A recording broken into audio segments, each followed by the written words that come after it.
हमारे सत्संगी लोगों के मन में कुछ ऐसा भी हुआ होगा, जो पुराने सत्संगी हैं, कि भक्ति करने से मुक्ति मिलती है और मुक्ति का भी फल दे दिया उसी में, तब भी नहीं हुआ तो भक्ति करने से क्या होगा। यहां जो अपवर्ग सुख कहा गया है, मुक्ति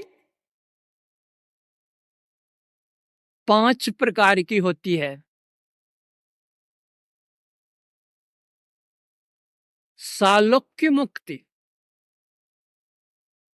सारूप्य मुक्ति, सामीप्य मुक्ति और सायुज्य मुक्ति,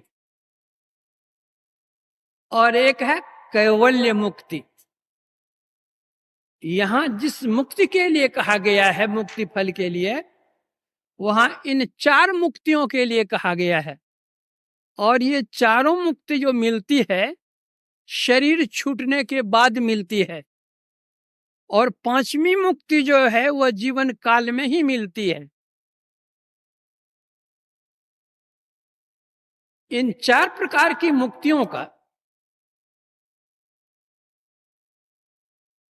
इसके साथ, कैवल्य मुक्ति के साथ मेल नहीं मिलाया गया है।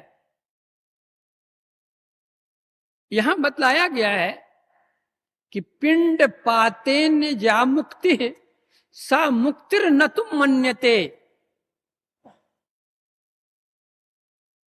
शरीर छूटने के बाद जो मुक्ति मिलती है, वास्तव में वह मुक्ति नहीं है। जैसे शरीर छूटा, जिस देव की या जिस इष्ट की हम उपासना करते हैं, उस लोक में जाकर के हम रह गए, यह सालोक्य मुक्ति है। जैसे राम रावण के युद्ध में जितने राक्षस भगवान राम के हाथ से मारे गए थे, सबके सब वैकुंठ चले गए, मुक्ति मिल गई यहां से। तो वैकुंठ का कितना बड़ा स्थान है, कहीं जाकर के वे लोग रह गए।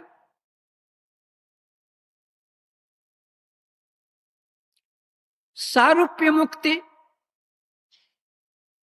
जिस समय सीता हरण हुआ था, रावण लेकर जा रहा था, रास्ते में जटायु से भेंट हुई, जटायु और रावण का युद्ध हुआ, रावण के अस्त्र से घायल होकर के जटायु गिर गया। भगवान राम जब आए तो देखा कि वह मरणासन्न है। बातें बताकर पूछकर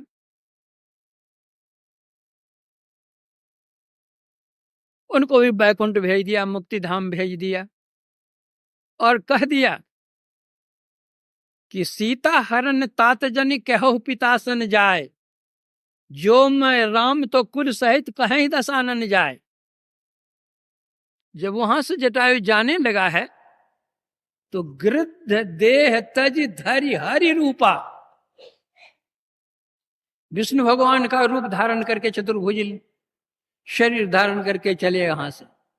यह है सारूप्य मुक्ति। सामीप्य मुक्ति,